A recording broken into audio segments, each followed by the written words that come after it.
नमस्कार मंडळी, मी V S टाके. वैज्ञानिक दृष्टिकोन या कार्यक्रमात आपले स्वागत करतो. आजचा आपला विषय आहे चंद्रग्रहण आणि सूर्यग्रहण का होते आणि ते गर्भवती स्त्रीला घातक असते का? सूर्यग्रहण आणि चंद्रग्रहण यामागचे गैरसमज आणि अंधश्रद्धा व त्यामागची सत्यता. मग चला तर आपण जाणून घेऊया सूर्य आणि चंद्रग्रहण या मागची सत्यता. मंडळी, आपल्याकडे अशी एक अंधश्रद्धा आहे की सूर्य आणि चंद्रग्रहणाचा गर्भार स्त्रीच्या पोटातील मुलावर वाईट परिणाम पडतो. त्यामध्ये गर्भार स्त्रीने कांदा कापला तर पोटातील मुलाचे कान, नाक, ओठ कापले जाते. गर्भार स्त्रीने भांडी घासली तर पोटातील मुलाच्या अंगावर काळे डाग पडतात.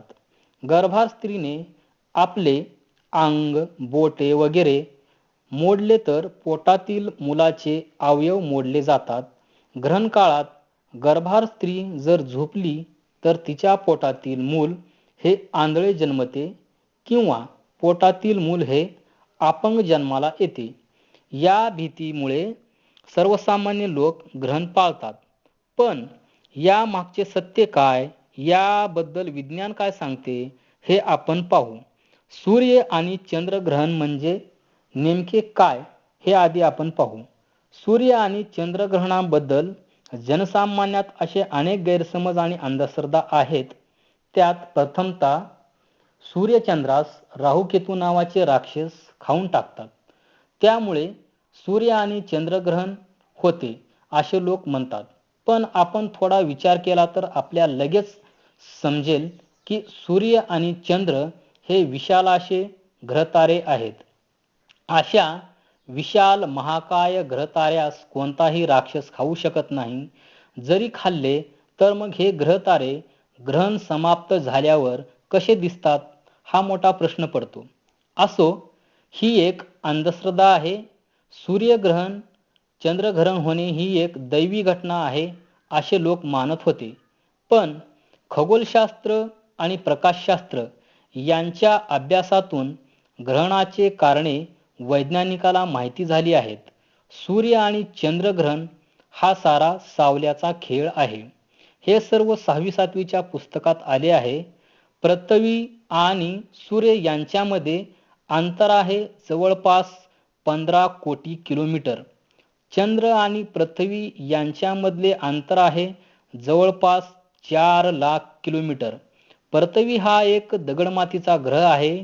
तो स्वतःभोवती फिरत फिरत सूर्याभोवती फिरतो.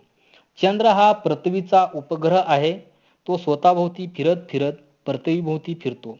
पृथ्वी आणि चंद्र हे फिरत असताना सूर्य, पृथ्वी आणि चंद्र हे एका रेषेमध्ये येतात. म्हणजे सूर्याच्या आणि चंद्राच्या मध्ये पृथ्वी येते. यामुळे होते काय, पृथ्वीची सावली चंद्रावर पडते. सूर्याकडून आलेला प्रकाश पृथ्वीमुळे अडवला जातो आणि पृथ्वीची सावली चंद्रावर पडते. यामुळे चंद्र हा काही तासाकरिता दिसत नाही. चंद्र झाकाळला जातो. याला म्हणतात चंद्रग्रहण. सूर्यग्रहणामध्ये उलटे होते. सूर्य, चंद्र आणि पृथ्वी हे सरळ एका रेषेत येतात. त्यामुळे होते काय, सूर्याकडून आलेला प्रकाश हा चंद्रामुळे अडवला जातो आणि चंद्राची सावली पृथ्वीवर पडते. त्यामुळे काही काळ सूर्य हा झाकाळल्यासारखा वाटतो. याला म्हणतात सूर्यग्रहण. आता इतर वेळेला सूर्य तुम्हाला दिसतो का? नाही. इतर वेळेला सूर्याची किरणे पृथ्वीवर येतात की नाही? काय अडचण करतात का आपल्या दैनंदिन जीवनात? नाही करत, बरोबर ना? आता इतर वेळेला तुम्हाला चंद्र दिसतो का? नाही दिसतो. इतर वेळेला चंद्राचीही प्रकाश किरणे पृथ्वीवर येतात की नाही? येतात, बरोबर ना? मग काही अडचण करतात का आपल्या दैनंदिन जीवनात? नाही करत, बरोबर ना? बरं, चंद्राला कुणाकडून प्रकाश मिळतो? सूर्याकडून, बरोबर ना? सूर्याची प्रकाश किरणे चंद्रावर पडतात आणि ते चंद्रावरून परावर्तित होऊन खाली पृथ्वीवर येतात. उदाहरणार्थ, आपल्या घरातील आरसा घ्या. आरशावर सूर्याची प्रकाश किरणे आपण घेऊन एका अंधाऱ्या खोलीत आपण प्रकाश पाडतो. म्हणजे होते काय, सूर्याची किरणे आरशावर पडतात आणि ते परावर्तित होऊन खोलीत प्रकाश पडतो हे आपण जाणतो. मग तो प्रकाश आरशाचा असतो का? नाही, तो सूर्याच्या परावर्तित किरणाचा प्रकाश असतो. आरशाला जसा स्वतःचा प्रकाश नाही तसाच चंद्रालाही स्वतःचा प्रकाश नाही. तो सूर्याकडून आलेल्या परावर्तित किरणाचा प्रकाश असतो. चंद्र हा पृथ्वीसारखाच दगडमातीचा एक ग्रह आहे. चंद्राचा प्रकाश किंवा त्याचे किरणे इतर वेळेलाही पृथ्वीवर येतात तेव्हा ते घातक ठरतात का? नाही ठरत. बरोबर ना? ग्रहणामध्ये काय होणार आहे? उलट इतर वेळेला येणारा प्रकाश अडवला जाणार आहे आणि सावली पडणार आहे खाली. पृथ्वीची सावली कुणावर पडणार? चंद्रावर. याला चंद्रग्रहण म्हणतात. आता सावली पडल्याने काही घातक परिणाम होणार आहेत का? काहीच होणार नाही. समजा आपण तिघे एका रेषेत समोरासमोर आलो आणि माझी सावली तुमच्यावर पडली, तर त्या सावलीचा तुमच्यावर काही परिणाम होणार आहे का? काहीच नाही. एखाद्या मुलाची सावली दुसऱ्या मुलावर पडली तर त्याच्या जीवनात चांगल्या वाईट गोष्टी घडणार आहेत का? नाही ना. मग चंद्राची सावली गर्भार स्त्रीवर पडल्यावर पोटातील मूल कसे अपंग होईल? म्हणजेच चंद्राची सावली किंवा प्रकाश किरणाचा गर्भार स्त्रीवर काहीच घातक परिणाम होत नाही. हे सर्व थोतांड आहे, अंधश्रद्धा आहे. ग्रहण ही दैवी घटना नाही, तो एक सावल्याचा खेळ आहे. जसा आरशाचा प्रकाश माणसाला चटका देऊ शकत नाही, तसेच चंद्राचे प्रकाश किरणही माणसाला चटके देऊ शकत नाहीत. कारण आरशाचा आणि चंद्राचा प्रकाश हा त्यांचा स्वतःचा प्रकाश नसतो. त्यामुळे त्यांच्या किरणाचा, प्रकाशाचा किंवा सावलीचा मानवी जीवनावर काहीच परिणाम होत नाही. असेच मला एकाने प्रश्न केला की चंद्राच्या किरणाचा गर्भार स्त्रीवर काहीच परिणाम होत नाही. जर असे असेल तर अंगावर काळे डाग पडणे, कान नाक ओठ चिरणे, हातपाय वाकडे होणे किंवा मूल अपंग जन्माला येणे याचे कारण काय? याचे कारण दुसरे आहेत. ग्रहणामुळे असे होत नाही. चला वरील गोष्टी होण्यासाठी कोणती कारणे आहेत ते आपण पाहू. माणसामध्ये व्यंग निर्माण होण्यासाठी काही जनुकीय बदल आवश्यक असतात. त्या बदलामुळे या सर्व गोष्टी होत असतात. चंद्राची सावली किंवा प्रकाश किरणे पडल्याने असे होत नाही. चंद्रग्रहणाचा त्याच्याशी काही संबंध नाही. व्यंग निर्माण होण्यासाठी किंवा पोटातील मुलाचे कान नाक ओठ चिरण्यासाठी, अंगावर काळे डाग पडण्यासाठी काही गर्भार स्त्रीमध्ये बदल होत असतात. त्या बदलामुळे हे असे घडते. स्त्रीला गर्भ राहिल्यानंतर काही दिवसांनी स्त्रीच्या पोटात दुखणे, मळमळ करणे, अन्न न पचन होणे, उलट्या होणे, पोटावर वात्या होणे हे प्रकार सुरू होतात. या प्रकाराला आपल्याकडे सिसारी लागण्याचा प्रकार म्हणतात. अशा सिसारी लागण्याच्या काळात त्या गर्भवती स्त्रीबरोबर जर संभोग केला तर जन्माला येणाऱ्या मुलाला अपंगत्व येऊ शकते किंवा त्या मुलामध्ये दुसऱ्याही काही विकृती निर्माण होण्याची शक्यता असते.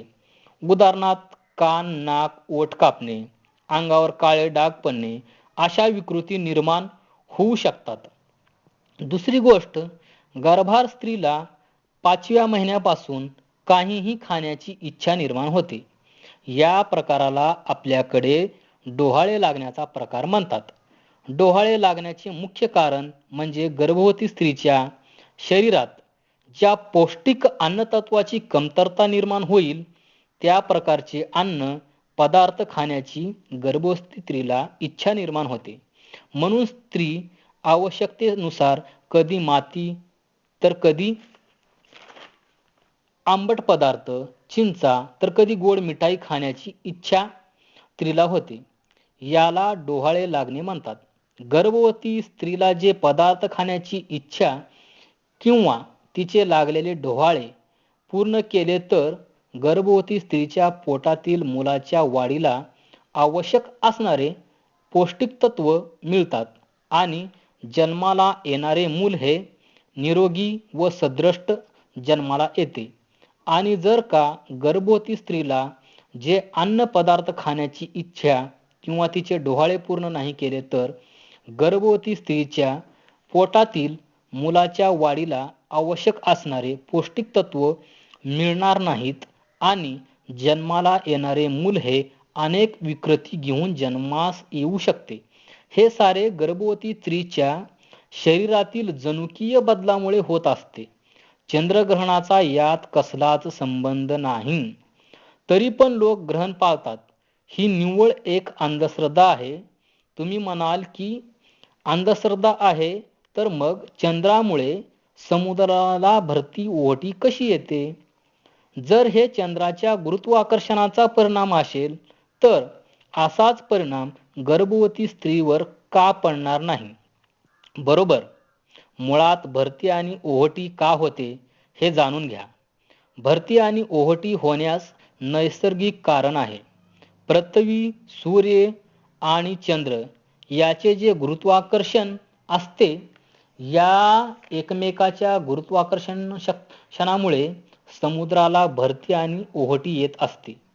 चंद्राच्या गुरुत्वाकर्षणाचा परिणाम हा सार्वत्रिक आहे.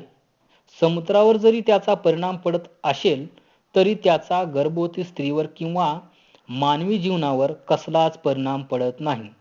कारण पृथ्वीच्या आणि चंद्राच्या वस्तुमानाच्या प्रमाणात आपले वस्तुमान हे फार कमी आहे. जर माणसाचे वस्तुमान चंद्राच्या वस्तुमाना एवढे असते तर माणसावर चंद्राच्या गुरुत्वाकर्षणाचा परिणाम पडला असता. गुरुत्वाकर्षणाचा परिणाम पडण्यासाठी प्रचंड वस्तुमान असावे लागते. सूर्य, चंद्र, पृथ्वी यांच्या तुलनेत असलेले वस्तुमान फार नगण्य आहे. त्यामुळे आपल्या जीवनावर चंद्र सूर्याच्या गुरुत्वाकर्षणाचा काहीच परिणाम पडत नाही हे विज्ञानाने सिद्ध केले आहे.